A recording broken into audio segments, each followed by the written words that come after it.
It's Lost in Plot, and today we have Paramount Plus's Halo. Halo, the series, an exclusive to Paramount Plus. It was actually going to be on Showtime. Paramount and Showtime all owned by the same company, CBS Viacom, I think, so they kind of traded it off, and now it's on Paramount Plus. It's the only place you can see it. That's right, and it's got Amblin Television, too. I believe that's Spielberg. You're right. Steven Spielberg is producing this. So this is, of course, the adaptation of the massive Xbox video game franchise Halo. So what are we getting in the first episode? Well, this is an effective pilot. This is giving us the backstory and introduction of the Master Chief, who is our main character. He is a Spartan super soldier. That's right. My expectations were below the floor for this one because the Halo story has been shit for the past several titles that they've released. And really, the original trilogy had a compelling story, but was also derivative of films like Alien, Firefly, the TV series, just to mention a few. Yeah, so if you don't know anything about Halo, that's okay, because this pilot does an effective job of introducing the world, introducing the characters, and bringing you in. You do not have to have played any of the games to know what's going on here. They do a good job setting up characters, building emotion. There's an effective hook. There's a pretty badass action sequence to start at the beginning of the episode, and then that's followed up by a whole lot of narrative. Yeah, very surprising. A lot better than I thought it would ever turn out. Because you thought this would suck. Total shit. That's what I was prepared for. And to be fair, the acting is pretty leaden throughout. There's no real good performances. They're all just kind of mediocre to serviceable, in my opinion. I thought Quan was pretty good. The Quan character? No, he says. Not for me. This first episode is focusing on this planet Madrigal. It's one of these outer colonies that is all subject to the authority and rule of the UNSC, which is basically the military ruling authority. And some of these outer colonies that they go to for resources are in rebellion against the Marines when a new threat, a new enemy, the Covenant, arrives and slaughters them all. Yeah, I mean, Halo has a long timeline. They've got novels, they've got games, they've got a lot of things that you can pick from.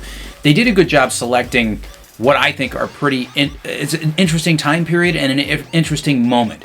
And singularly, all the characters have perspectives. You have the independents on the base that want freedom from the UNSC, so you have that narrative. You have the Spartan who's kind of caught in between. You have Halsey's perspective in terms of what she wants to do to succeed with the military campaign against the Covenant. And then you have the military personnel who are struggling with orders from overhead and trying to keep their humanity and balance that versus their campaign to win the war. Yeah, so if you're familiar with the Halo story, this is starting pre the events of Reach. So it's going way, way back at the very beginning of the lore, which is an awesome place to start. I was happy to see that because everything that we see in this episode makes me think that they're going to keep in line with the lore of the games and not break it to go off on their own way. There are definitely divergences, which is to be expected and good and fine because this is a different medium, but not enough to completely shatter Halo if you're familiar with Halo.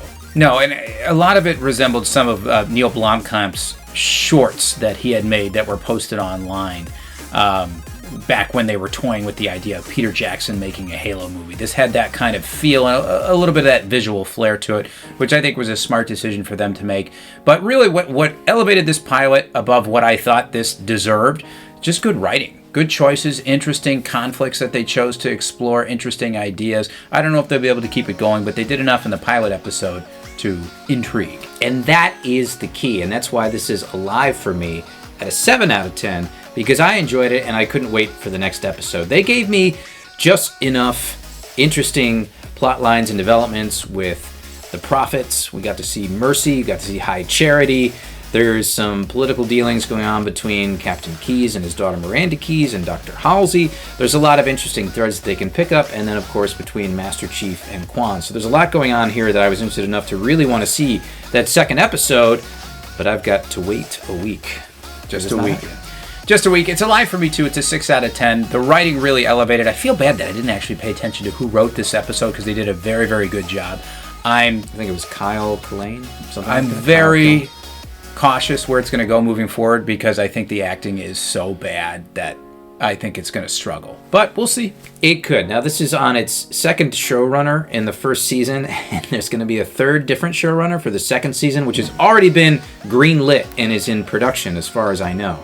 So Maybe the rest of this season is not as good as this first pilot episode did in hooking us, but we'll see if it goes downhill from here. I think Halo fans should be optimistic. I think this is far better than it had any right to be, and it could potentially turn out to be a pretty good season. So, fingers crossed. Looked great. Great action. I'm highly anticipating the next episode. That's the word, everything guys. you want. That's the word. Are you jazzed for the Halo series? Have you seen this pilot episode and do you love it? If so, please leave your comments down below. Let us know what you think. Like and subscribe. Check us out on the next one.